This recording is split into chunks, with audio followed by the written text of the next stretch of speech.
Ya. Así que, como les decía al comienzo, nos queda bastante camino por recorrer todavía. Estas semanas me imagino que han sido de bastante trabajo para ustedes, sobre todo para colocarse al día con lo que eran sus guías pendientes o actividades que todavía quedaban por desarrollar. Espero que hayan aprovechado el tiempo para eso. Y ahora vamos a retomar de forma semanal 2 veces. Esperemos que el año esté terminando bien. Ha sido harto trabajo, hemos aprendido mucho de este proceso y hay hartas cosas que vamos a cambiar para el próximo año. Al igual que ustedes, nosotros también estamos siempre en constante aprendizaje y hay que terminar evaluando qué es lo que fue este año para tomar decisiones, ¿cierto?, que vayan a ser el próximo año más llevadero. Bajo tanta incertidumbre, hay que planificar varios escenarios y ver qué es lo que responde mejor para cada uno de ellos. Así que partiendo con esta pequeña introducción, esperemos que puedan trabajar bien acá. Lo que les comentaba, que la modalidad es días lunes y miércoles, nos vamos a reunir con lo que es clase. Yo voy a hacer la revisión del ensayo el día jueves en la tarde normalmente. También les voy a dejar la invitación si es que alguien quiere participar en la clase en vivo, pero si no puede, la grabo simplemente y va a quedar a su disposición el día viernes para que puedan ir revisando el ensayo. Porque lo importante cuando nosotros estamos en esta fase de ir practicando, de ir trabajando las principales temáticas de la prueba, no es saber cuál es la alternativa correcta. Eso lo pueden buscar en internet y listo. Sino que lo importante es comprender por qué yo pensé que tal alternativa era la correcta, qué fue lo que yo no hice en mi análisis personal frente a esa pregunta que me llevó a contestar mal. O qué es lo que necesito pensar o analizar para poder contestar bien la pregunta. La prueba de historia de admisión, ya sea PSU, prueba de actitud o la nueva prueba de transición, en gran parte es una prueba que es principalmente de comprensión de lectura. Así que eso es lo fundamental que ustedes tienen que tener presente al momento de rendirla. Darse el tiempo de leer las preguntas. Y si yo no entiendo algo a la primera, dejarlo de lado y paso a la siguiente y después lo revisaré al final de la prueba. Porque si me detengo demasiado tiempo en una sola pregunta, después el reloj me va a pasar la cuenta y no voy a alcanzar a terminar toda la evaluación. Así que por eso es importante ir avanzando, dejar de lado aquellas preguntas que sean muy complicadas, concentrarse en lo que yo estoy seguro que puedo contestar y después, si me sobra tiempo, ya empezar a darle vuelta a aquellas preguntas que dejé abandonadas. Así que eso es para partir como una pequeña recomendación. Y ahora vamos con los presidentes. Normalmente nosotros tendemos, en lo que es el estudio de la historia, tendemos a organizarnos siempre en base a los periodos presidenciales. Y esto no tiene, ustedes se preguntarán, ¿por qué no en base a los hechos o a las personas, a la persona común y corriente? Es muy difícil tener registro de qué es lo que pasaba, por ejemplo, por la cabeza de alguien común y corriente de la ciudad de Laja del año 1960.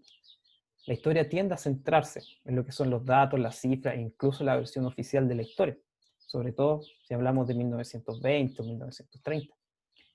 El día de mañana, en 50 años más, cuando yo quiera estudiar este periodo de la historia, por ejemplo, o otra persona quiera estudiar qué es lo que pasó en 1920, o sea, en el 2020, va a tener acceso a videos, imágenes, audio, mucha evidencia.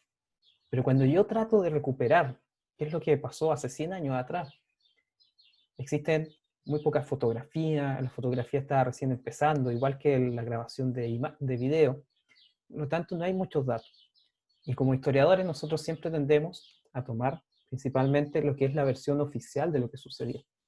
Y por eso es lo que nosotros estamos viendo ahora. Estamos viendo un periodo de la historia de Chile que se conoce también como de presidencialismo, que es una época que va del año 1925 hasta el día de hoy. Es un periodo histórico en nuestro país que está marcado principalmente por la preponderancia del presidente por sobre los otros poderes del Estado. Actualmente el que reúne mayor poder en cuanto a la toma de decisiones, en cuanto a la influencia que tiene en el Estado, es el presidente de la República. Pero antes de 1925 la situación era bastante difusa.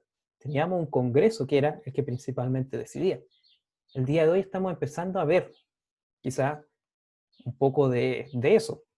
Algunos han planteado algunos historiadores, algunos cientistas políticos, han planteado que ahora, en estos momentos que nosotros estamos viviendo, está de vuelta el parlamentarismo. Porque muchas de las decisiones que toma el gobierno, que toma el presidente de la República, necesitan la aprobación del Congreso para llegar a ver la luz del sol. Por lo tanto, es necesario que el presidente trabaje siempre en conjunto con el Parlamento. Ustedes pueden ver lo que pasó con el tema del retiro del 10%, el segundo 10%. El Parlamento presentó un proyecto, después el presidente presentó otro proyecto, y aquí estamos en una disputa de poder entre el Poder Ejecutivo y el Poder Legislativo. Se entiende, bajo la Constitución actual, que el presidente es el único que puede crear leyes que tengan que ver con seguridad social. Y por eso es lo que se estaba cuestionando de que esta ley del segundo 10% saliera al Congreso. Pero muchos plantearon, ¿y por qué no lo hizo en el primer retiro? Porque el primer retiro tiene prácticamente las mismas condiciones que el retiro actual que se está debatiendo. Eso tendrá que ver ya con una decisión más política que lisa y llanamente constitucional o no. Pero esta figura del presidente empieza desde el año 1920, principalmente con la elección de Arturo Alessandri y con la constitución que se va a redactar en 1925, se establece ya totalmente que el presidente tiene un rol preponderante dentro de la organización del Estado y dentro del gobierno. Acá nosotros tenemos los principales presidentes y jefes de Estado que van a estar desde el año 1920 hasta 1938. En este periodo de la historia de Chile también van a haber un quiebre en el orden político democrático, que es lo que vamos a ver el día de hoy. Así que comenzamos con la clase de hoy día. En primer lugar, ¿quién es esta figura de Emiliano Figueroa Larraín? Si ustedes lo ven aquí, está después de Arturo Alessandri. Arturo Alessandri va a dejar el poder principalmente presionado por Carlos Ibáñez del Campo. Carlos Ibáñez era ministro del Interior de Alessandri. ¿Y cómo va a llegar al poder Emilio Figueroa? ¿Qué es lo que lo lleva a él a estar 2 años en el gobierno? Lo que va a pasar es que en esa época el país estaba enfrentando una situación de ingobernabilidad, lo que va a obligar a que Alessandri tenga que dar un paso al costado. Va a estar siendo fuertemente presionado por Ibáñez, que era una figura que era vista por la ciudadanía como alguien muy cercano. Sin embargo, la mayoría de los políticos no querían ver a Ibáñez en el poder, que es lo que la ciudadanía estaba exigiendo. Y para eso van a nombrar a Emiliano Figueroa, que podríamos decir que es una figura más de consenso. Es alguien que le da un poco más de tranquilidad o más de confianza al sector político. Y él va a estar en el poder. Sin embargo, Ibáñez va a ser quien va a estar gobernando finalmente. Él va a estar detrás del poder. Pero Emiliano Figueroa va a ser la cara visible, un civil. En cambio, Ibáñez, ¿cierto?, pertenecía a las Fuerzas Armadas y de Orden. Y eso no era una figura que pudiésemos considerar como democrática o conciliadora a la sociedad. Pero Figueroa se va a ir cuando Ibáñez empiece a presionar para que el hermano de Figueroa renuncie a la Corte Suprema. Y eso él lo va a ver como un ataque directo a su familia y va a renunciar. Cuando Emiliano Figueroa renuncia, asume el poder de forma interina Carlos Ibáñez del Campo. Él tenía una visión bastante nacionalista, lo que quiere decir que para él Chile estaba por delante de todas las demás cosas. Chile era lo que importaba y los intereses de Chile. Si eso significaba tener malas relaciones diplomáticas con Argentina, Perú, Bolivia o con otro país, era necesario. Si, por ejemplo, el Estado necesitaba expropiar una empresa que era de capital argentino, él no lo iba a pensar 2 veces. Iba a llegar a hacerlo, porque lo que importaban eran los intereses del país. Y para él, cuando nosotros hablamos de que era corporativista, esto quiere decir que él quería incentivar el rol del Estado como empresario. Es decir, que el Estado invirtiera en industrias, que el Estado también influyera en el funcionamiento de la economía. Y cuando hablamos de que era una persona de carácter funcionalista, es decir, que a él le importaba más que las cosas funcionaran, que las cosas empezaran a andar, que tratar de llegar a consenso o tratar de tomar decisiones a través del diálogo. Si él tenía que imponer una decisión que era impopular, pero que para sus ojos era lo necesario en el país, él lo hacía. Su gobierno va a estar impulsado fuertemente por una gran inversión en obras públicas y en obras sociales. Va a tratar de reactivar la economía del país que desde el año 29 en adelante se había visto afectada por la crisis económica a raíz de la caída de la bolsa de Wall Street en Estados Unidos el año 29, a través de las obras públicas, a través de la inversión, se generan empleos, y la generación de empleos, ¿cierto?, permite disminuir la cesantía y también disminuye que las personas dependan tanto del Estado. Es lo mismo que se está planteando el día de hoy. Nuestro país actualmente está enfrentando una crisis económica a raíz de la pandemia que hemos vivido durante todo este año, y una de las formas de buscar incentivar la creación de empleos el día de hoy es que el Estado está invirtiendo en obras públicas.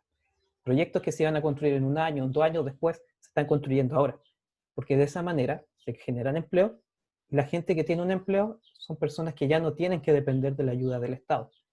Por eso es que han buscado, podríamos decir, redistribuir los recursos que se estaban gastando en el ingreso familiar de emergencia. Lo que está planteando actualmente el ministro de Hacienda es que ese dinero que nosotros como país, estábamos dando como subsidio a familias de personas desempleadas, lo invirtamos en que esa persona vuelva a tener un trabajo. Y por eso es que nace este subsidio al empleo. Siempre que hay crisis económicas muy grandes, la única institución que tiene la capacidad financiera para reactivar la economía es el Estado. Y esto no es solamente en Chile, a nivel mundial es una política que se implementa. Cuando se empieza a detener el consumo, cuando se empieza a detener la creación de empleos, la construcción de fábricas, de negocios, el Estado empieza a invertir grandes cantidades de dinero para reactivar la economía. Porque tienen que pensar que por cada trabajo que se crea, es una persona menos que depende de la ayuda del gobierno. Y esa persona menos, esa persona que va a ganar un empleo, va a empezar a ser activo en la economía. Su sueldo probablemente lo va a gastar comprando productos, contratando servicios. Y cuando ustedes contratan un producto, o sea, cuando compran un producto o contratan un servicio, ese dinero se va para pagarle el sueldo a otra persona, y así sucesivamente. Por eso es que es importante mantener los engranajes de la economía funcionando activamente. Pese a todas estas cosas buenas que él buscaba implementar, va a ser catalogado como una persona bastante dictatorial. No va a aceptar opiniones en contra. Va a llegar al punto de exiliar a sus adversarios políticos, es decir, expulsarlos del país. Las protestas tampoco se van a permitir. Va a ser un uso, podríamos decir, generalizado de la violencia para reprimir manifestaciones en su contra o manifestaciones en contra de las políticas que está aplicando el gobierno. ¿Cuáles son las principales obras que podemos destacar que son parte de su legado? En primera instancia es la promulgación del Código del Trabajo. Si ustedes se acuerdan, a comienzos del siglo XX, nuestro país no tenía leyes laborales prácticamente. Leyes tan simples como las que regulan la jornada de trabajo en una cantidad máxima de horas semanales, por ejemplo. El día de hoy, por regla general en Chile, se está establecido que la jornada máxima laboral, ¿cierto?, corresponde a 45 horas semanales, que yo las puedo distribuir en un máximo que no puede exceder si no me equivoco, las 10 horas diarias, considerando un máximo de entre 2 a 4 horas extra máximo de jornada. Todo eso está establecido en el Código del Trabajo. Antes de que existiera el Código del Trabajo, yo como trabajador fijaba las condiciones de la labor que iba a hacer en conjunto con mi empleador. Si él colocaba en mi contrato que yo iba a trabajar 12 horas al día, de lunes a lunes, y yo lo firmaba y estaba de acuerdo, ese contrato era totalmente legal y vinculante para el trabajador. En cambio, cuando empieza a entrar en vigencia el Código del Trabajo, que va a establecer cosas como la jornada laboral, el descanso el día de semana, la protección en caso de accidente en el trabajo, las condiciones de los trabajadores van a ir mejorando, porque ahora va a ser obligación que la empresa se encargue, por ejemplo, de colocar condiciones mínimas de seguridad. De manera que si yo voy a hacer, imagínense, voy a trabajar al liceo, tengo que tener la mínima seguridad de que voy a poder volver vivo a mi casa. Eso es una de las cosas mínimas que tiene que garantizar el trabajo que cualquier persona tenga. Que la realización del mismo no signifique, ¿cierto?, la exposición a un peligro que puede llegar a ser letal. Se entiende que hay trabajos que son mucho más peligrosos, pero esos trabajos que son peligrosos tienen que tener todas las medidas de seguridad para evitar al máximo que ocurra un accidente. Por eso es que al día de hoy, por ejemplo, todas las empresas tienen comité paritario, que son comités que están formados tanto por trabajadores como por representantes del empleador, del dueño de la empresa. Lo que hacen estos comités es ir analizando cuáles son las situaciones de riesgo que están presentes en su lugar de trabajo. Y una vez que se identifican estas condiciones deficientes de seguridad, se pueden presentar al empleador para que haga las reparaciones que se estimen pertinentes para mejorar las condiciones. Todo eso está en el Código del Trabajo, lo mismo que la jornada laboral. Así que el Código del Trabajo es una herramienta que desde el año 31 en adelante ha permitido que nuestras condiciones laborales vayan en una constante mejora. También se va a crear Carabineros de Chile como una rama que va a estar encargada de la seguridad interna dentro del país, además del patrullaje de las fronteras, institución que va a considerar como su padre fundador a Carlos Ibáñez. De hecho, la Escuela de Carabineros lleva el nombre Carlos Ibáñez del Campo, debido a que él va a ser la persona que va a impulsar la creación de esta institución, además de la Fuerza Aérea de Chile. Estamos hablando de una época en la cual recién estaba comenzando a masificarse el uso de aeronaves. Así que era necesario también considerar una rama del ejército que se encargara de esto. Antes de la creación de la Fuerza Aérea, lo que tenía que ver con el uso de aeronaves, por ejemplo, era una rama del ejército. En cambio, ahora se va a crear una rama especializada solamente en esa área. Dentro de esta política que él tenía de buscar incentivar la industrialización de Chile y la participación del Estado como empresario, va a estar la creación del Instituto de Crédito Industrial junto con la Caja de Crédito Agrario, que son instituciones que van a ayudar a financiar, por ejemplo, la construcción de industrias y también la actualización de las prácticas productivas agrícolas, es decir, para la compra de insumos, maquinarias. Para eso va a funcionar la Caja de Crédito Agrario. Además de la Caja de Colonización Agrícola, que va a buscar acercar el acceso al crédito y al financiamiento a los pequeños agricultores. Y dentro con los cambios que va a intentar hacer para que el Estado tenga más poder, tenga mayores ingresos y tenga una mayor solvencia económica, va a estar la creación de la Compañía de Salitres de Chile. Una compañía que va a tener como finalidad principal convertirse en la mayor exportadora de salitre en el planeta, lo que es el día de hoy Codelco, por ejemplo, pero llevado a la explotación del salitre. De esa manera, los ingresos que iba a tener esta empresa iban a ir en beneficio de toda la población chilena. Esas son algunas de las principales obras de su gobierno. Sin embargo, podemos hablar que durante su gobierno se le va a criticar por el rol autoritario que él va a tener.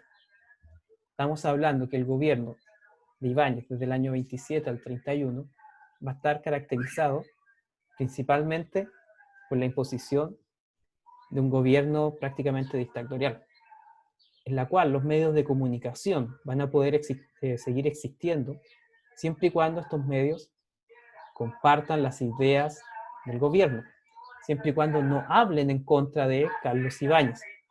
Esa es una de las principales características que tienen estos regímenes que buscan practicar la censura.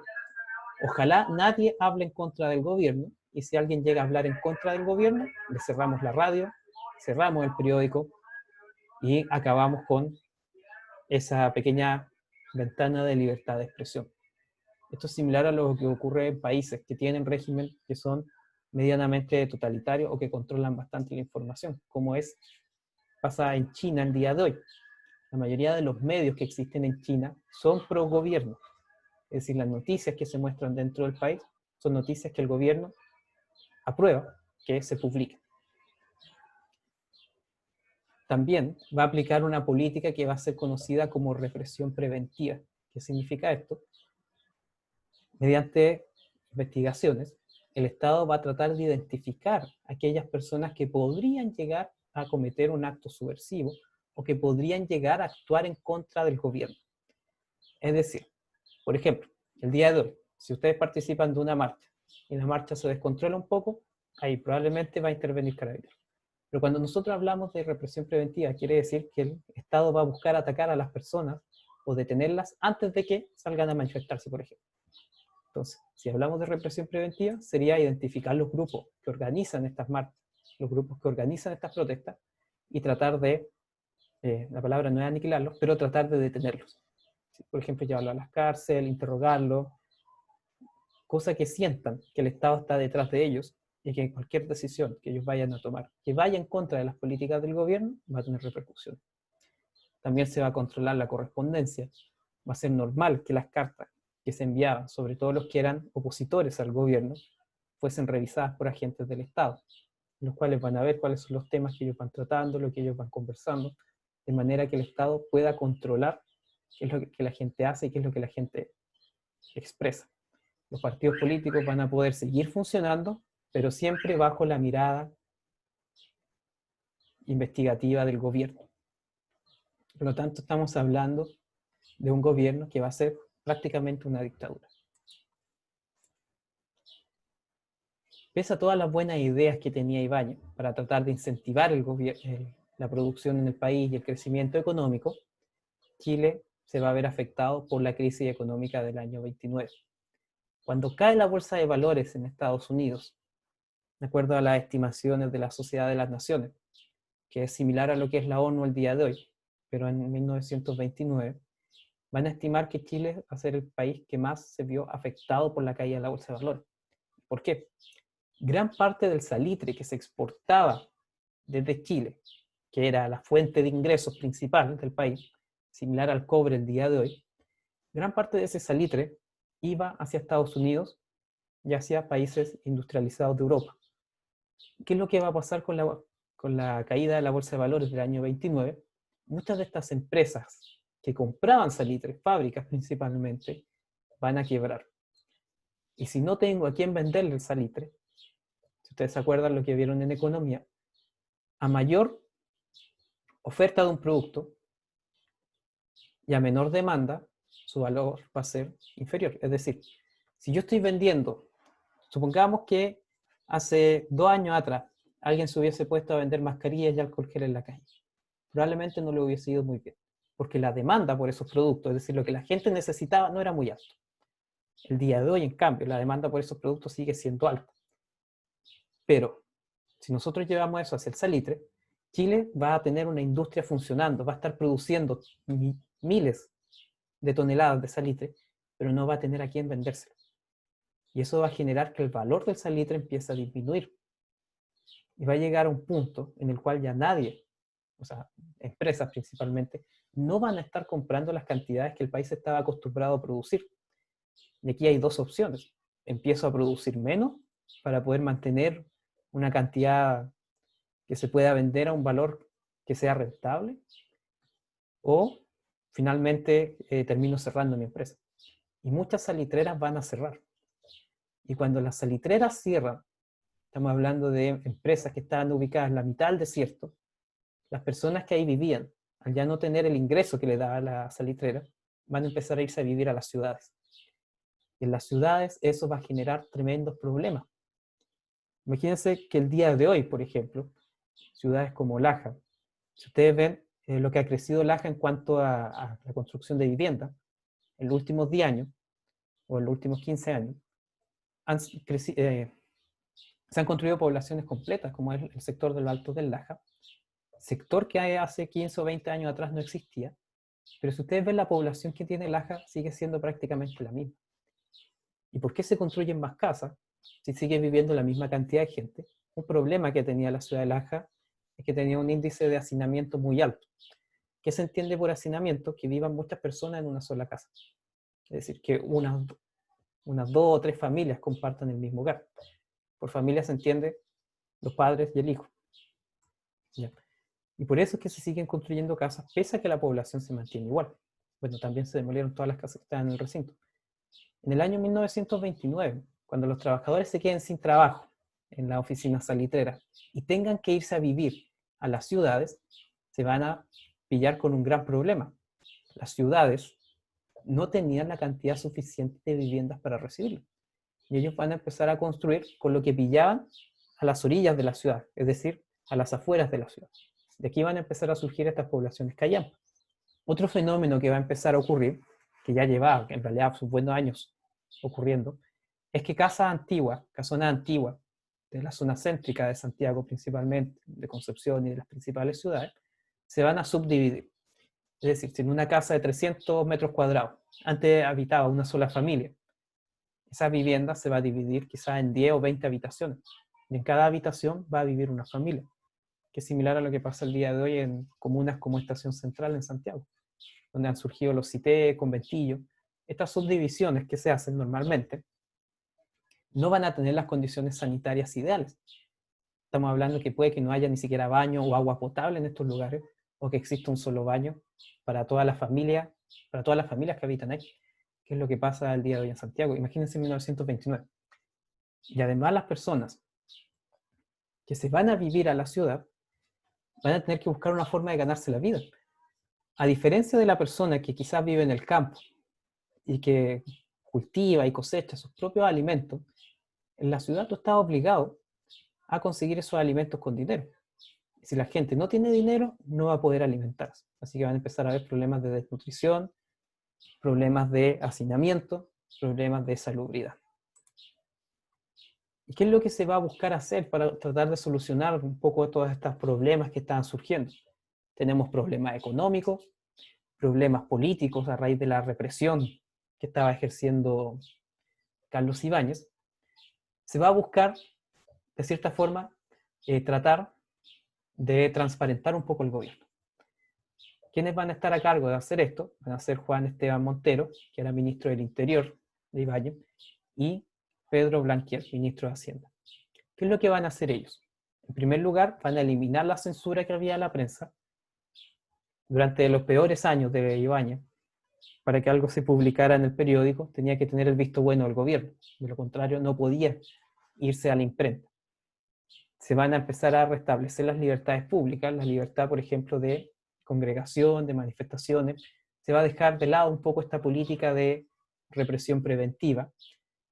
Y uno de los mayores errores quizás que puede haber cometido el gobierno, hablando políticamente, por las consecuencias que va a tener, va a ser transparentar los problemas económicos que está enfrentando el Estado. Y eso va a generar que los universitarios empiecen a salir a marchar al darse cuenta que el gobierno ya no iba a tener dinero para financiar, por ejemplo, el estudio universitario. Los trabajadores de Antofagasta también se van a empezar a manifestar, van a empezar a haber protestas masivas que van a llevar finalmente a que Ibáñez termine renunciando. La situación ya era insostenible y gran parte de la culpa que se le estaba echando a las personas, o sea, al gobierno, recaía en la cabeza de Ibáñez. Así que él va a ser quien va a tener que pagar, como diríamos en buen chileno, los platos rotos por toda esta crisis económica, crisis política que se venía arrastrando desde 1920 aproximadamente, desde 1925. Así que todos estos problemas van a llevar finalmente a que Esteban Montero asuma, pero él va a durar solamente 13 días. Ibáñez da un paso al costado, ¿cierto? El 27 de julio, Juan Esteban Montero asume el gobierno y va a estar, va a asumir el 4 de diciembre de 1931 hasta el 4 de junio de 1932, ya de manera más formal, ratificado por el Congreso, pero va a sufrir lo que se llama primero va a estar la República Socialista, y después de eso van a sufrir un pequeño golpe de Estado en el año 32. Esta República Socialista lo que buscaba era instaurar un gobierno fuerte, centralizado, que se encargara de controlar la economía. Si bien Ibáñez quería que el Estado empezara a intervenir económicamente hablando, él veía al Estado más que nada como un Estado empresario, no como un Estado que controlara cada aspecto del funcionamiento económico. Y esta República Socialista lo que buscaba hacer es que el Estado se encargara de cada uno de los elementos que tiene un sistema económico. Es decir, qué es lo que se va a producir, de qué forma se va a producir, para quién, cómo lo vamos a distribuir, que todo lo vea el Estado.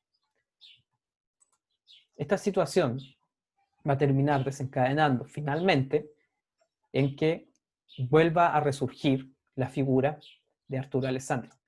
Esta República Socialista va a llegar a su término en septiembre y se van a adelantar las elecciones.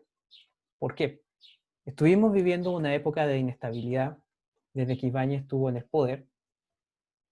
Van a haber destituciones, van a haber renuncias de presidente, van a empezar a rotar los políticos, va a haber una república socialista que va a durar 100 días, Pero todo eso era una señal de inestabilidad.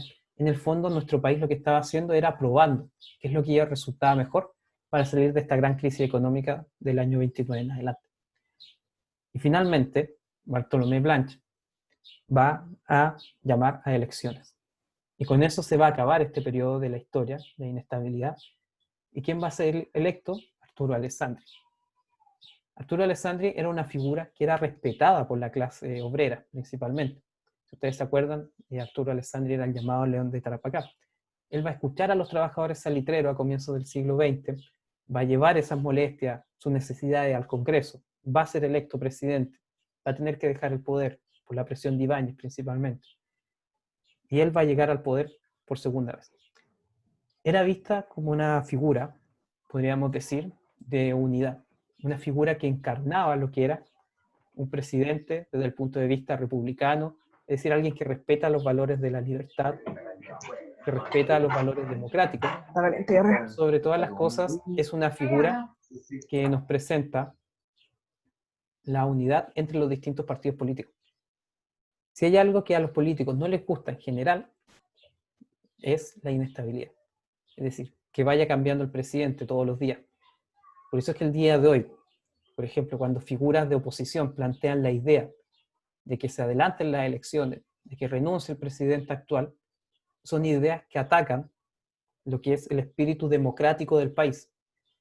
No puede ser que un ex candidato presidencial que perdió en las últimas elecciones sea una de las figuras que esté exigiendo eso, siendo que la ciudadanía claramente no le dio el apoyo a él. Así que por eso es importante lograr esa unidad, lograr que el país vuelva también a crecer económicamente. Normalmente estas crisis siempre vienen acompañadas. Cuando hay crisis económica, sí o sí la ciudadanía va a empezar a manifestar su descontento. Porque gran parte de la solución a esta crisis económica pasa por las decisiones que toma el gobierno. Esta nueva mirada que va a dar Alessandri en su segundo gobierno, si bien va a estar caracterizada por buscar mejorar el funcionamiento económico, de hecho a su ministro de Hacienda, que se llama Gustavo Ross, le van a denominar también el mago de las finanzas, porque él va a tener que buscar reordenar la caja financiera del Estado. ¿Cómo lo va a hacer? Reduciendo el gasto del fisco, aumentando los impuestos. También, la Corporación de Ventas del Salitre se va a convertir en una de las principales instituciones que van a exportar este mineral, y un cuarto de los ingresos de las exportaciones del cobre a través de esta corporación va a ir en beneficio directo del Estado.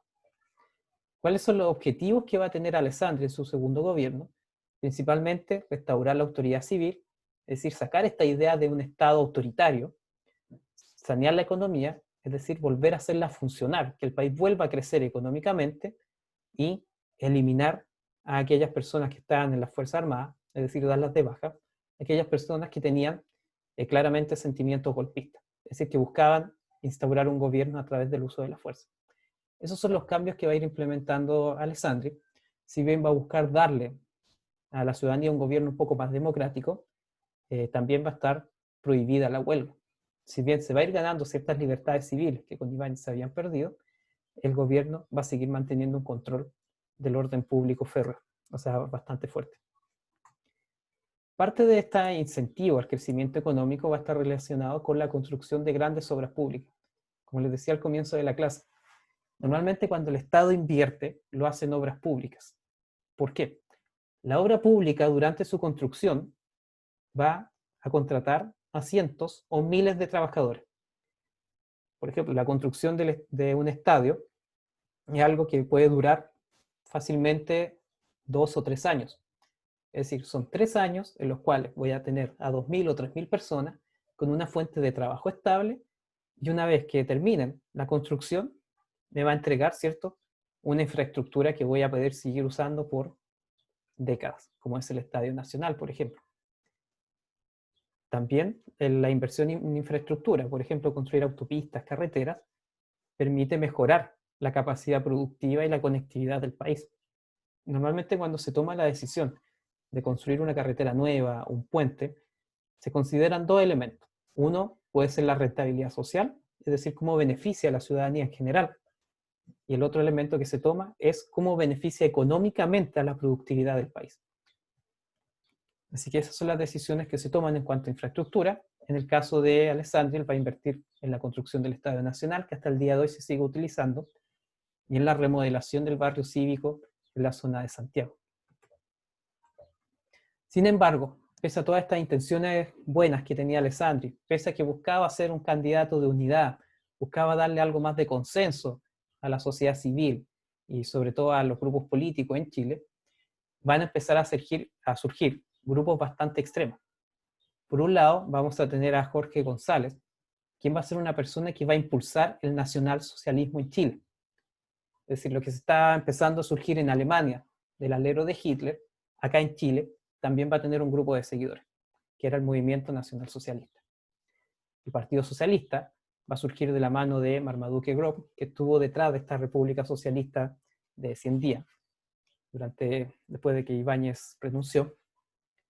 Van a empezar a surgir grupos paramilitares, grupos armados dentro del espectro político, como era la milicia republicana, y va a surgir la Democracia Cristiana, como un partido netamente conservador, con valores cristianos, como dice su nombre. Todo este desorden de partidos políticos va a ir generando, es cierto, que se vayan diferenciando. Esta unidad que buscaba Alessandri finalmente no se va a conseguir. Vamos a tener sectores de extrema derecha, muy conservadores, sectores más progresistas que buscaban cambios radicales, y también teníamos grupos que apoyaban la figura de Ibáñez. Ibáñez va a ser presentado como el general de la esperanza, es decir, para la ciudadanía era visto como una figura que traía promesas de prosperidad.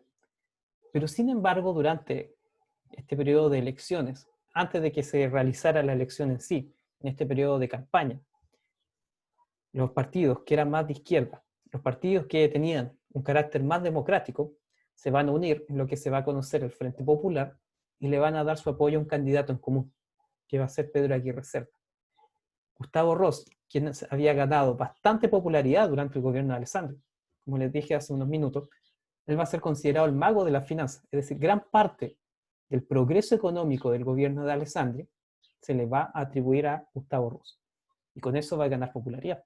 No es algo raro, ¿cierto?, que veamos que los ministros que tengan más visibilidad normalmente sean a quienes les vaya bien en la encuesta y finalmente terminen siendo incluso candidatos presidenciales. Si ustedes se acuerdan, Michelle Bachelet, la primera vez que fue electa, ella en el gobierno anterior había sido ministra.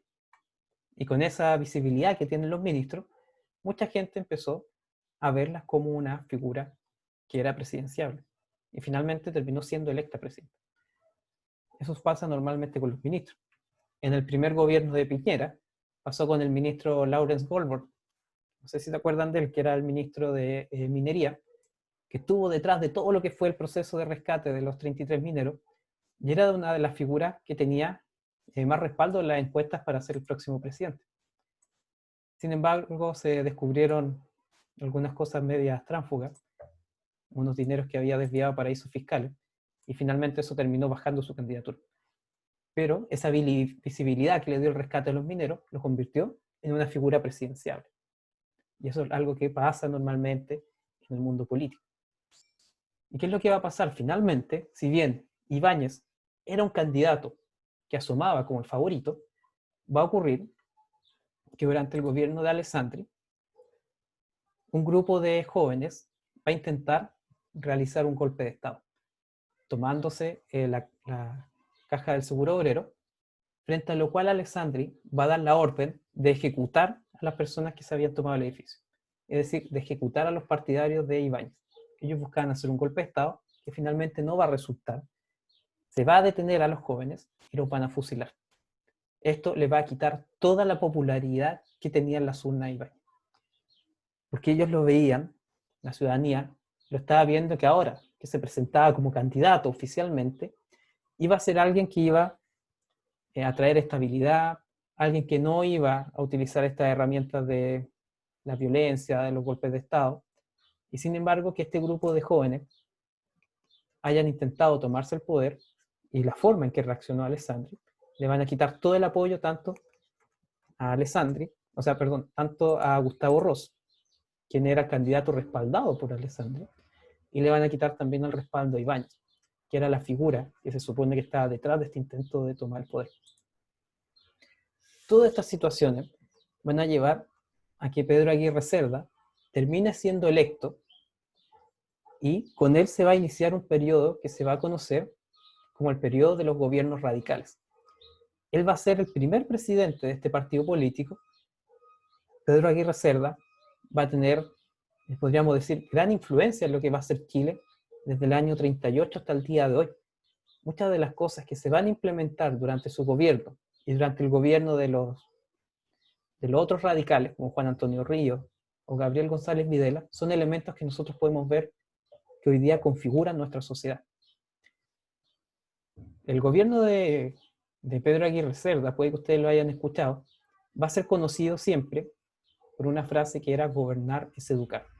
Es decir, para Pedro Aguirre Cerda, la importancia de su mandato, su legado, va a ser la educación. Eso es lo fundamental para Pedro Aguirre Cerda.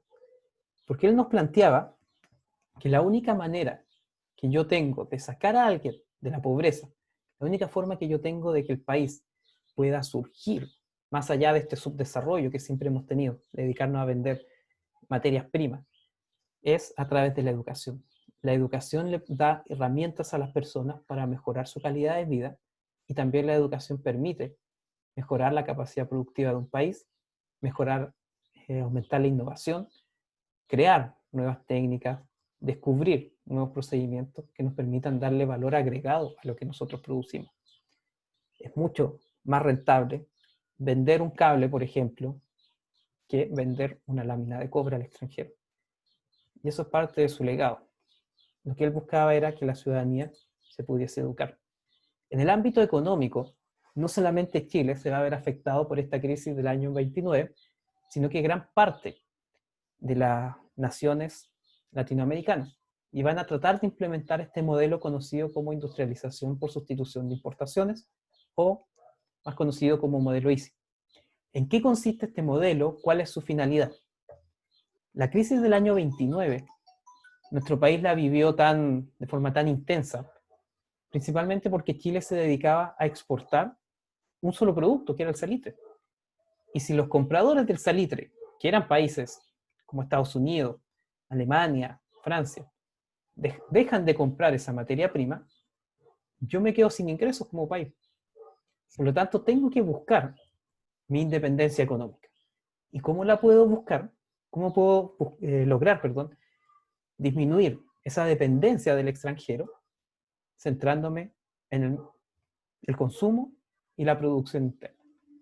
La industrialización por sustitución de importaciones, en palabras simples, ¿qué es lo que busca? Que los productos que yo antes compraba al extranjero, por ejemplo, televisores, refrigeradores, que yo traía desde Alemania, desde España o desde otros países, ahora los voy a empezar a producir acá en Chile. Y cuando yo creo una fábrica acá en el país, esa fábrica, ¿cierto?, va a generar miles de empleos y también va a permitir que las personas tengan acceso a un producto que está siendo fabricado acá mismo. Es decir, le está dando valor agregado a las materias primas que nosotros tenemos aquí en nuestro propio país. Esa es una de las finalidades que tiene este modelo de sustitución de importación. Además, como se van a crear miles de empleos a través de esta creación de fábricas, esos miles de empleos son personas, ¿cierto?, que van a tener un ingreso fijo, que van a tener mayor libertad económica, que probablemente el dinero que ellos reciban lo van a invertir comprando otros productos y eso va a incentivar la creación de empresas. Eso es lo que se buscaba con este modelo ISI. Acabar con este modelo en el cual solamente vendemos salitre u otra piedra que encontremos en nuestro subsuelo. Pero ¿cuáles son los problemas que esto va a tener? Los vamos a ver más adelante. Pero lo que buscaba principalmente este modelo era que el Estado fuese protagonista. Gran parte de las empresas que se van a crear van a ser bajo el alero del Estado. De esa manera se acaba con el intervencionismo económico y con la dependencia económica del extranjero. También se va a producir lo que se va a denominar protección arancelaria. ¿Qué significa esto?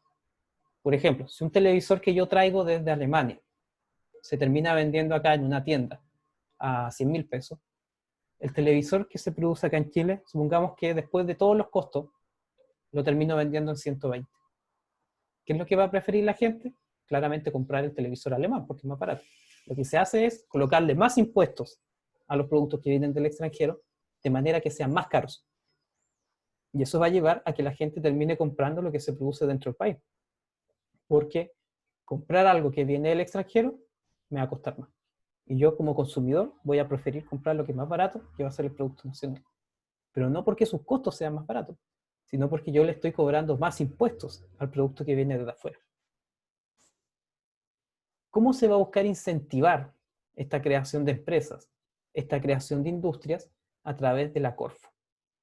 La Corfo, si bien se crea con la finalidad de ayudar a la reconstrucción de Chile después del terremoto del año 39, terremoto que va a diezmar la zona del Valle Central. Estamos hablando de la zona entre Chillán y Rancagua, que es donde está el corazón productivo, sobre todo en el mundo agrícola. La Corfo se crea con la finalidad de reconstruir toda la infraestructura productiva que resultó dañada con el terremoto. Las fábricas que se cayeron, las granjas que se cayeron, todo el comercio que fue destruido con el terremoto. Eso es lo que buscaba la Corfo. Después se va a ir ampliando su rango de acción. Hasta el día de hoy existe la Corfo. Y la Corfo financia principalmente emprendimientos de personas, ideas que son innovadoras, la instalación de nuevas fábricas y de nuevas empresas. Y no es que la Corfo le regale la plata a la gente, sino que la Corfo funciona como un intermediario y permite que esto, por ejemplo, si yo tengo una buena idea, permite él intervenir en el hecho de que a mí los bancos me quieran prestar dinero. En el caso de que yo no lo pueda pagar, muchas veces la Corfo actúa como aval. Y eso le da garantía a los bancos para que le presten dinero a las personas que quieran formar empresas. La misión principal de la Corfo era identificar qué otros recursos naturales también existían en el país, de manera de ir diversificando nuestra industria. En el año 30 estamos hablando de que Chile era un país que exportaba principalmente salitre. Y si ustedes ven la diversificación que ha tenido el día de hoy, Chile se ha transformado en un gran exportador no solo de cobre, de celulosa, madera, vinos, incluso se fabrican acá unos pequeños aviones de entrenamiento. Entonces la economía se ha ido diversificando y de esa manera se busca evitar un poco la dependencia del mercado internacional. Cuando exportábamos salitre a los 3 o 4 países que lo compraban principalmente, cualquiera de ellos entraba en crisis económica, Chile se lleva al suelo. En cambio, si yo logro diversificar mi economía, voy a tener cientos de países que están comprando mis productos y eso me va a hacer dependiente en menor medida de lo que pueda pasar en un país en específico solamente. Por lo tanto, este funcionamiento en base a la industrialización por sustitución de importaciones va a llevar a la creación de grandes empresas, como va a ser Endesa, que es una empresa que está encargada de la producción y distribución de energía eléctrica, ENAP, que se va a encargar de buscar combustible en nuestro país, donde solamente se ha encontrado en la zona austral de Magallanes, y el petróleo es tan poco que ni siquiera alcanza para lo que se necesita en la ciudad de Punta Arenas, pero el día de hoy se encarga de refinar el petróleo crudo que se trae a nuestro país. ¿Cómo se va a ir incentivando esta construcción de empresas? A través de lo que les decía, a través de créditos que van a ser auspiciados y financiados por el Estado, a través de subsidios y a través también de este sistema de cuentas nacionales. Si ustedes se fijan, se buscaba incentivar la creación de industrias, la creación de empleos y disminuir la dependencia del extranjero. ¿Qué va a pasar con el modelo EASY? Si bien la idea que tenía el modelo EASY era una idea bastante buena y que de aplicarla a su cabalidad podría resultar finalmente en el crecimiento y en eliminar la dependencia del extranjero, el problema es que Chile no va a tener, por un lado, un mercado lo suficientemente grande y tampoco la capacidad productiva va a ser tan grande como lo que se necesitaba. Por ejemplo, si normalmente en un año en Chile se compraban, no sé, 100.000 televisores nuevos, la industria chilena era solamente capaz de producir 50.000. Y eso va a terminar causando que haya escasez de algunos productos. También va a llevar a que, igual, de todas maneras, terminemos dependiendo del mercado extranjero. También nuestro país no había desarrollado una infraestructura tecnológica. El día de hoy, por ejemplo, Corea del Sur es uno de los principales productores de teléfonos, automóviles, de electrodomésticos en general y artículos electrónicos.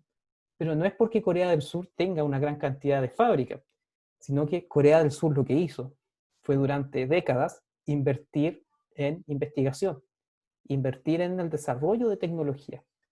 Y ese desarrollo de tecnología lo llevó a terminar creando productos que todos nosotros queremos consumir, que todo el planeta prácticamente quiere comprar.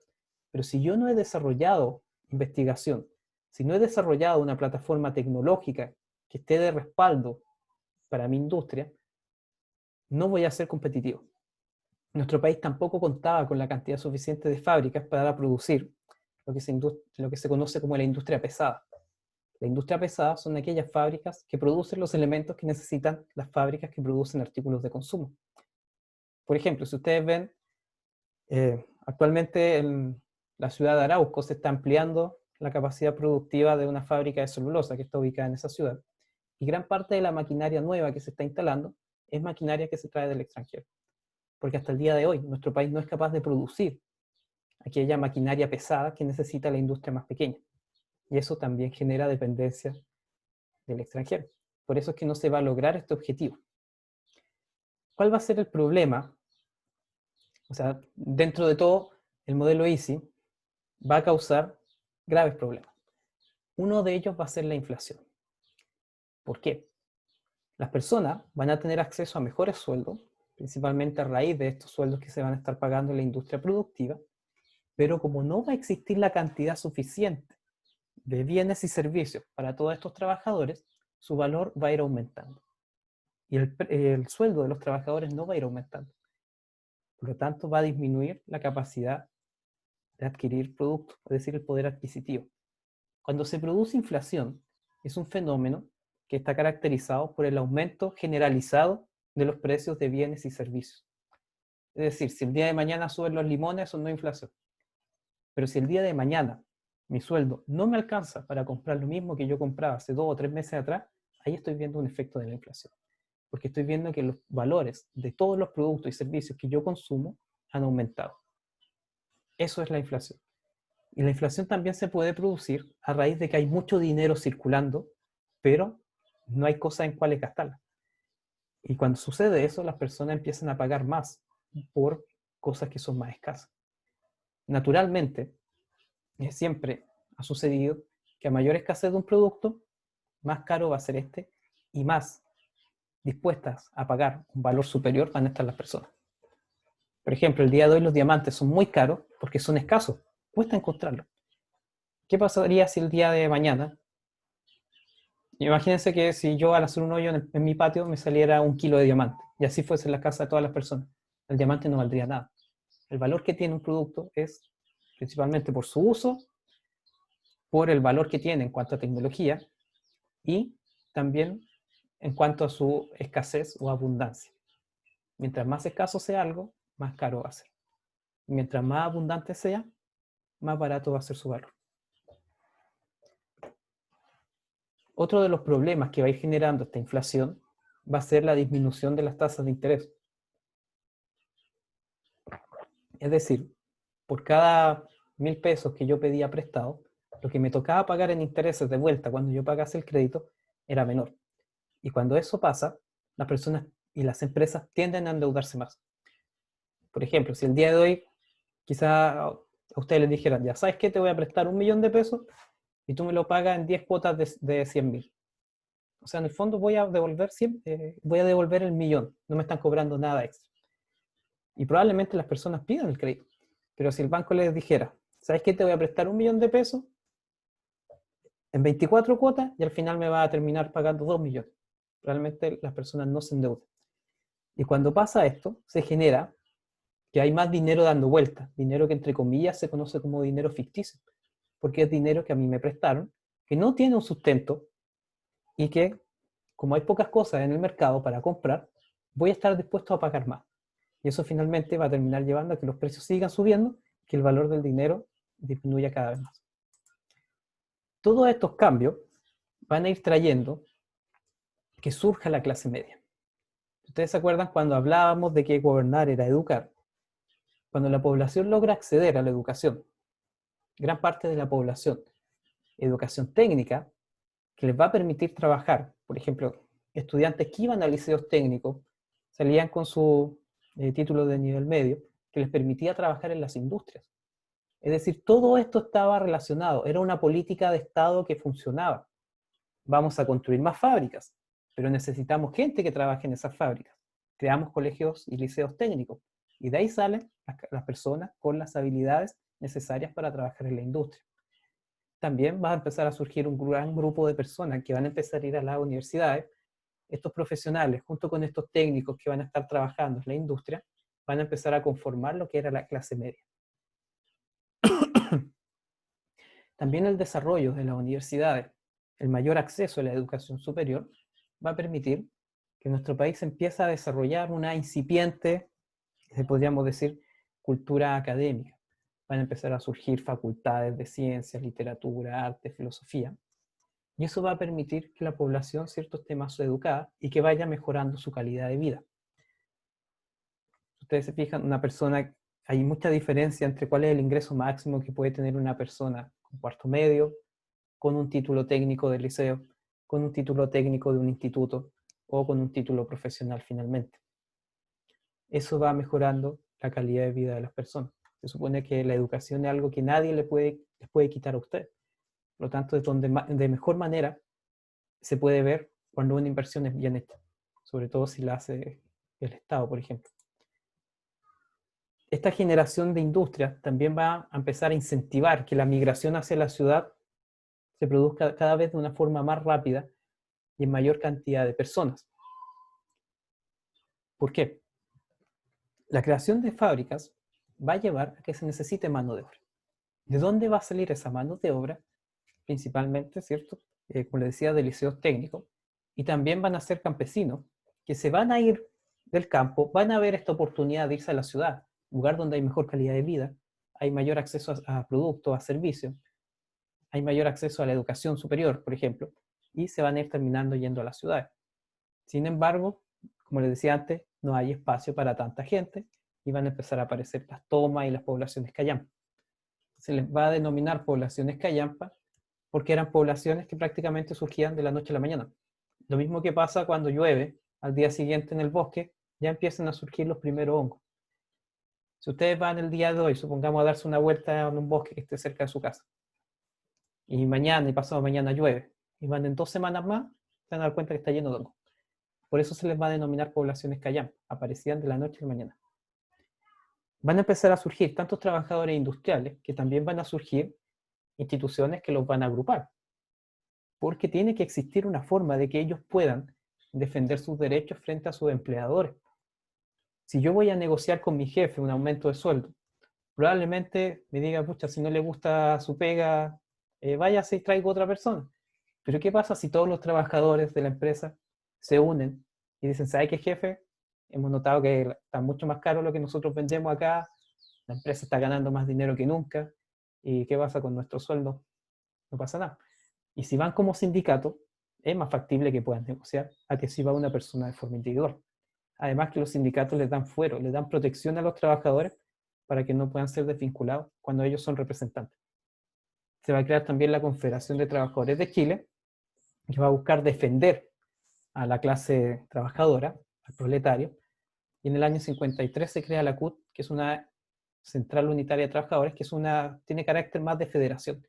Una federación lo que hace es agrupar organizaciones más pequeñas. Por ejemplo, hay empresas grandes, me acuerdo cuando estaba estudiando, yo trabajaba en Ripley, y Ripley tenía sindicatos en cada una de sus sucursales. Y todos los sindicatos tenían una federación de trabajadores, que era como una agrupación que representaba al sindicato de la sucursal de Concepción Centro, al sindicato de la sucursal del Mall del Trébol, al sindicato de la segunda sucursal del centro, y ellos podían negociar de forma más directa con la empresa, de forma más central. Así que todas estas agrupaciones siempre buscan defender los intereses y los derechos de los trabajadores frente al empleador o a los dueños de la empresa. El Estado también va a empezar a incentivar esto que se conoce como seguridad social, algo que no existía a comienzos del siglo XX y algo que el día de hoy todos nosotros tenemos claro que es un rol fundamental que debe tener el Estado. Primero, esta seguridad social va a ser creada a través de los mismos trabajadores, a través de esta caja de seguro obrero, también a través de la creación de hospitales, a través de la administración de servicios de salud de parte del Estado, a través de mutuales de seguridad, que van a ser formadas también por los mismos trabajadores. Y toda esta seguridad social, todos estos beneficios sociales, lo que buscan hacer es mejorar la calidad de vida de la ciudadanía. La mortalidad infantil va a disminuir a raíz de la incorporación de esta red de atención primaria y de atención hospitalaria que el día de hoy nosotros podemos ver que está en todas partes de Chile. El acceso a la salud permite evitar muertes que antes, o sea, evitar muertes innecesarias, por ejemplo. El mismo calendario de vacunación que existe el día de hoy, que todo chileno tiene que seguir desde que nace en adelante, permite erradicar enfermedades que antes tenían carácter mortal. Y también la creación de la Universidad Técnica del Estado va a permitir que la mayor cantidad posible de personas puedan acceder a la educación superior. Y eso también contribuye al desarrollo del país y también contribuye a mejorar la calidad de vida de los ciudadanos. ¿Qué es lo que va a pasar en el campo? El campo se va a mantener prácticamente igual. Podemos hablar de que aquí existían dos Chiles en esta época. Existía el Chile urbano, que tenía una característica industrial, que estaba relacionado principalmente con lo que era la fábrica, con las agrupaciones de trabajadores, con la seguridad social que entregaba el Estado. Pero en el campo la situación era muy distinta. El terrateniente, o también llamado en la época patrón de fundo, era prácticamente dueño de los campesinos. Hacía lo que quería, la autoridad hacía vista gorda, y los campesinos poco o nada de derechos tenían, y de hecho la mayoría de los campesinos estaban bajo un sistema que se conoce de inquilinaje, en el cual yo como dueño de fondo le paso un pedazo de tierra al trabajador con su familia, él en esa media hectárea, supongamos, tiene su casa, puede cultivar lo que quiera, todo lo que produzca ahí es de él, pero me tiene que trabajar a mí en mi campo. Él me paga de esa forma, con su trabajo. Pero en el fondo se hace dependiente del patrón, porque si tiene una mala relación con el patrón, él el día de mañana lo echa y se queda sin casa, sin nada. Por lo tanto, genera una relación de dependencia, y muchas veces va a pasar que los campesinos votaban por las personas que el patrón le decía. De hecho, esa es una de las cosas por las cuales está prohibido tomarle una foto al voto, porque se entiende que si yo le estoy tomando una foto a mi voto, es porque quiero mostrarle a otra persona que yo marqué por un candidato en específico, quizás para cobrar un pago en efectivo o un pago de otra manera. Por eso que se castiga de forma tan severa a las personas que incurren en esa falta. Ustedes pueden considerar que es algo pequeño, pero atenta en contra del espíritu de la democracia. En cuanto al ámbito político, el Frente Popular, que estaba compuesto por el Partido Radical, el Partido Comunista, el Partido Socialista principalmente, se van a mantener en el poder durante 30 años y van a ser quienes van a estar detrás de la elección de Pedro Aguirre Cerda, Juan Antonio Ríos y después Gabriel González Videla. Gabriel González Videla, sin embargo, va a traicionar al Partido Comunista, pero eso lo vamos a ver más adelante. Por lo tanto, ¿qué es lo que podemos resumir de Pedro Aguirre Cerda? Que él va a estar enfocado fuertemente en la educación. Como les decía, la educación genera progreso. La educación es lo que genera el desarrollo. Si yo quiero dejar de vivir en una mala situación, por ejemplo, ¿qué es lo que puedo hacer? Educarme, estudiar. Es la única forma de lograr salir adelante o ganarse el quino. Pero lo más probable es que no se gane la lotería. Así que educarse es la forma de lograr desarrollo y además es la forma de que el país logra desarrollarse. Si el país tiene una ciudadanía profesional, técnica, con conocimientos específicos, con habilidades, con competencias, podemos llegar a ser un país desarrollado. Pero si no tenemos a las personas con las capacidades necesarias, probablemente sigamos dependiendo del extranjero hasta el fin de los tiempos. También uno de los puntos principales del gobierno de Pedro Aguirre Cerda, pese a estar el foco en la educación, va a empezar con este proceso de industrialización por sustitución de importaciones, cuya primera fase, como les decía antes, era tener a la población capacitada, que tuviese las habilidades técnicas para trabajar en la industria. Y también otro de los elementos fundamentales del gobierno de Pedro Aguirre Cerda es la incorporación de la Antártica como parte del territorio chileno. De aquí es donde va a llegar su amigo, que lo va a suceder en el gobierno, que es Juan Antonio Ríos.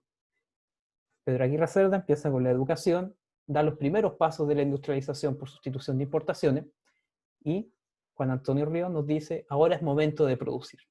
Gobernar es producir. Es decir, ahora vamos a crear la industria donde van a trabajar todas las personas que nosotros formamos en nuestros colegios, nuestros liceos, en nuestras universidades, en nuestros centros de formación técnica. Ahora ellos van a ayudar a que la industria se levante, de que la industria empiece a producir no solamente productos, sino que también bienestar en la ciudadanía.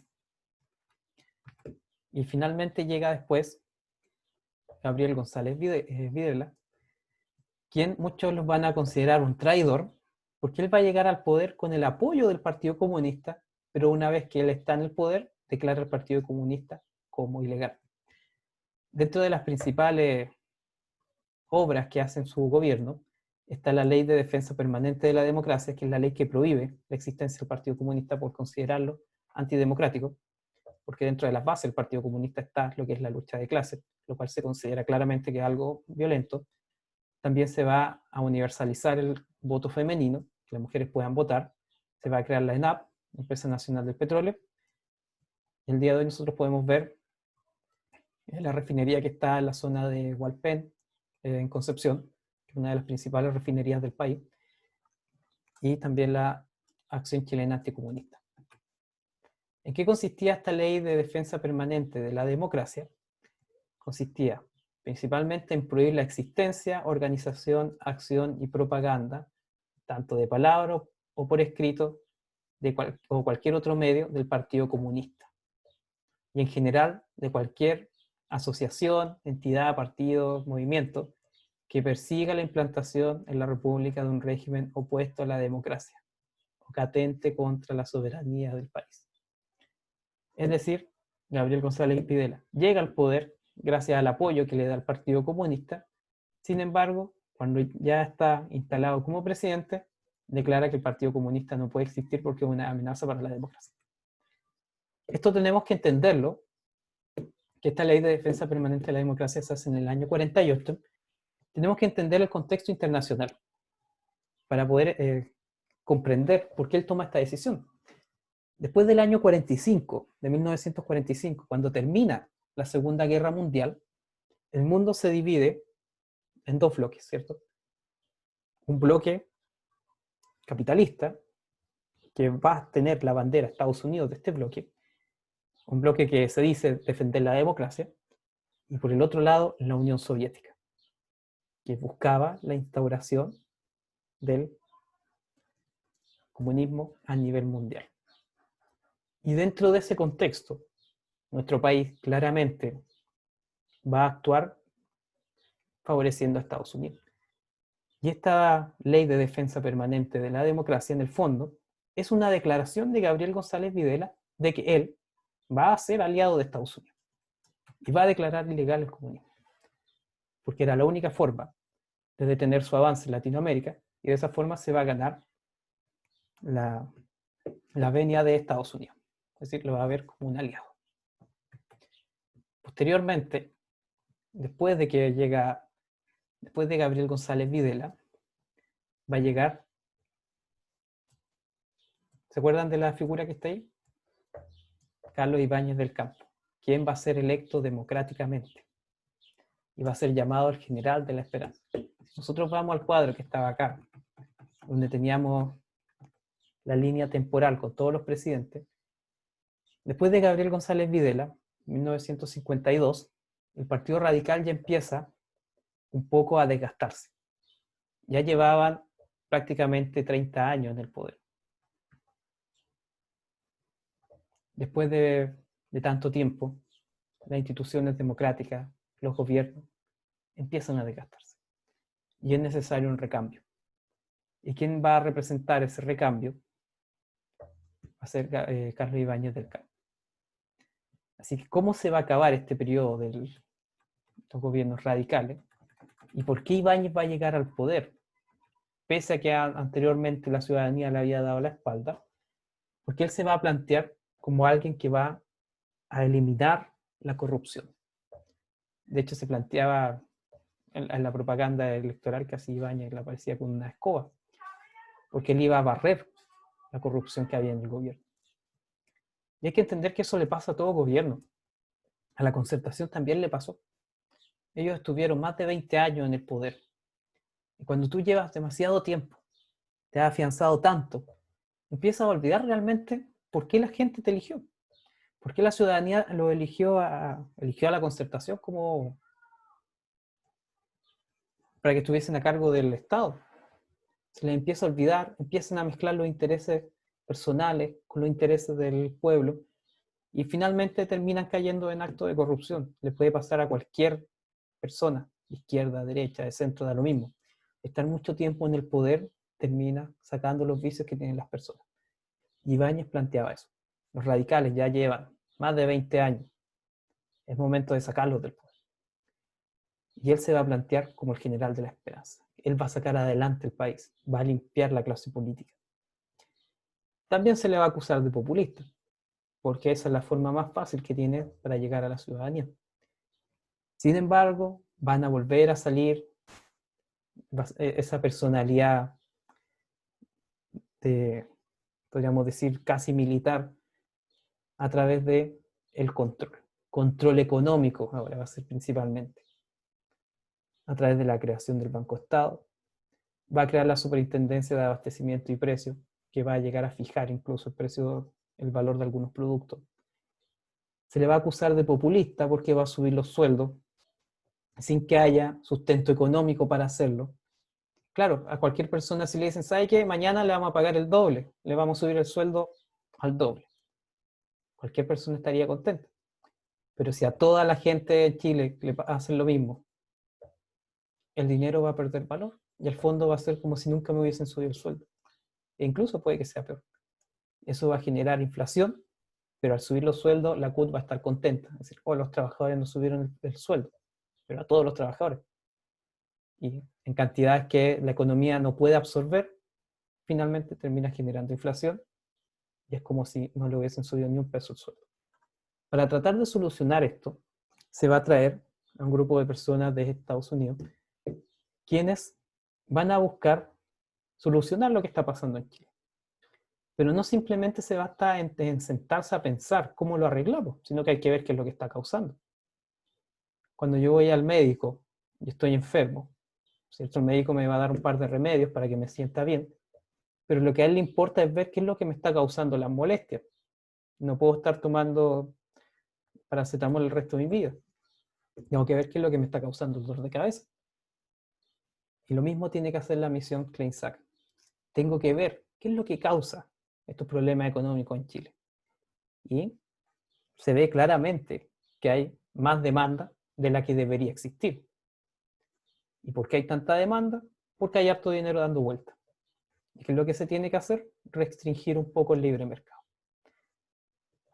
¿Y cómo lo podemos restringir? Esta cantidad de dinero que anda dando vuelta, bajando los sueldos, por ejemplo, disminuyendo los gastos del Estado, subiendo la tasa de interés. Cuando la tasa de interés es alta, la gente no va a buscar endeudarse y eso va a disminuir el consumo. Todas estas medidas se van a ir implementando. Se va a buscar también reorganizar la administración pública. Había muchos empleados fiscales y muchos de ellos ni siquiera se sabía cuál era su función que tenían. Por lo tanto, se van a empezar a desvincular. De esa manera el Estado va a lograr respirar un poco porque ya no va a tener que pagar tantos sueldos. También se va a liberalizar la economía. Normalmente, ¿cierto? Sobre todo la gente que es más pro Estado, es decir, más Estado, más control del Estado, plantean que es buena idea fijar precios. Y lamentablemente, pese a que puede parecer una buena idea, a nivel mundial a ningún país del mundo que ha fijado precios le ha ido bien. Porque la fijación de precios lo que va a hacer es desincentivar la competencia. Y eso va a generar que menos empresas ofrezcan los productos. Y si hay menos disponible, el precio va a elevarse. Y como yo no puedo vender más caro, porque el Estado me dice, el litro de leche vale 1.000 pesos, no lo puede vender más caro, a mí me va a salir más caro como empresario producir ese litro de leche, que es lo que voy a ganar por él. Finalmente termina cerrando la industria. Y eso se va a eliminar. Tiene que haber libertad económica para que pueda resurgir el sistema financiero de un país. También va a aumentar el crédito externo, ya que el país estaba endeudado, el país no tenía más dinero, no tenía de dónde sacar, va a haber que pedir dinero prestado al extranjero y se van a empezar a diversificar las exportaciones, lo que va a permitir que tenga más ingresos en nuestro país. Finalmente, la figura de Ibáñez va a ser recordada como una persona que logró, por un lado, tratar de solucionar, no es que lo haya logrado, pero intentó solucionar todo el problema económico que había en el país. Nuestro país siempre ha estado afecto a crisis económicas, lamentablemente.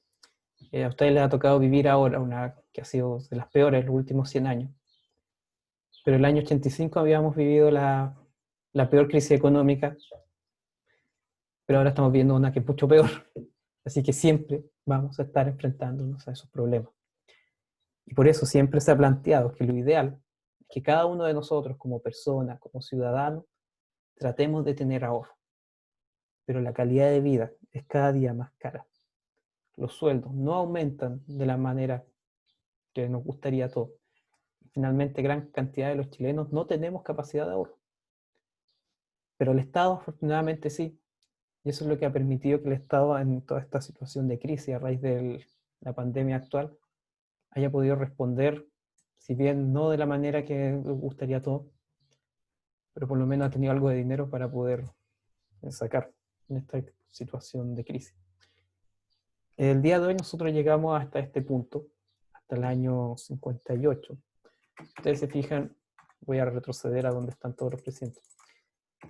Hemos hecho un recorrido bastante extenso en lo que es la historia de Chile.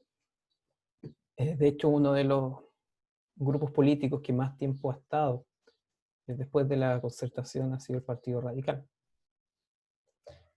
quienes si bien casi estuvieron 20 años, sus gobiernos van a calar profundo en la sociedad chilena y van a modificar la estructura que tenía nuestro país. Una estructura que estaba centrada principalmente en el campo, en la producción agrícola. Se va a transformar en una estructura industrial. De hecho, la misma ciudad de Laja es una clara señal de eso. En los años 50 se va a construir la fábrica que está en Laja. Y va a ser a raíz de esta política de industrialización. De lo contrario, la comuna de Laja seguiría dedicándose a lo que se dedicaba antes de la instalación de la planta, que era la producción de vino pipeño. Y la producción industrial le da valor agregado a lo que nosotros tenemos como país, como territorio. Por eso es importante. Corea del Sur, Japón, Alemania, países que nosotros vemos como exitosos, no son exitosos porque tengan acceso gratuito a la universidad, a la salud, en el caso de Alemania, sino que son exitosos porque tienen una estructura tecnológica y productiva fuerte. Después de China, el país que más produce y exporta productos al exterior es Alemania. La segunda fábrica del planeta es Alemania. Un país que en población es bastante más pequeño que China, pero que en cuanto a capacidad productiva es claramente, y calidad productiva es claramente superior. Si ustedes les pusieran a elegir entre comprar un vehículo de fabricación alemana y un vehículo de fabricación china al mismo precio, yo creo que prácticamente todos compraríamos el vehículo alemán. No así con los vehículos chilenos. En Chile se han producido varios vehículos. De hecho, como dato anecdótico, el ejército le pidió a una empresa que produjera un Jeep que se llama Yagam. El Jeep, si lo quieren buscar, búsquenlo en internet. Fue un Jeep que no servía para nada. Era malo, duro, se echaba a perder a cada rato. Pero eso fue porque el país intentó tirarse a la piscina al tiro sin saber a nadar. Si yo quiero entrar al mundo productivo, industrial, debo primero tener la capacidad técnica instalada. Es como si trataran de salir a andar en bicicleta sin que nadie le haya enseñado. Se van a caer al suelo. Eso era lo que le pasó a Chile. Pero gracias a todo eso se ha ido aprendiendo, se han ido modificando algunas cosas, pero queda bastante camino por recorrer y ahí queda el desafío para usted. Así que el día miércoles nos volvemos a reencontrar a las 3 de la tarde, hasta las 4:30. Vamos a ver qué es lo que pasó desde el año 58, qué es lo que llevó al golpe de Estado, cómo fue electo Allende, qué pasó antes de él. Muchos historiadores han planteado que en realidad el golpe de Estado le hubiese pasado al que hubiese estado ahí y que Allende aceleró un poco las cosas, pero que probablemente la sociedad chilena iba hacia ese camino. Así que eso es lo que vamos a trabajar el día miércoles.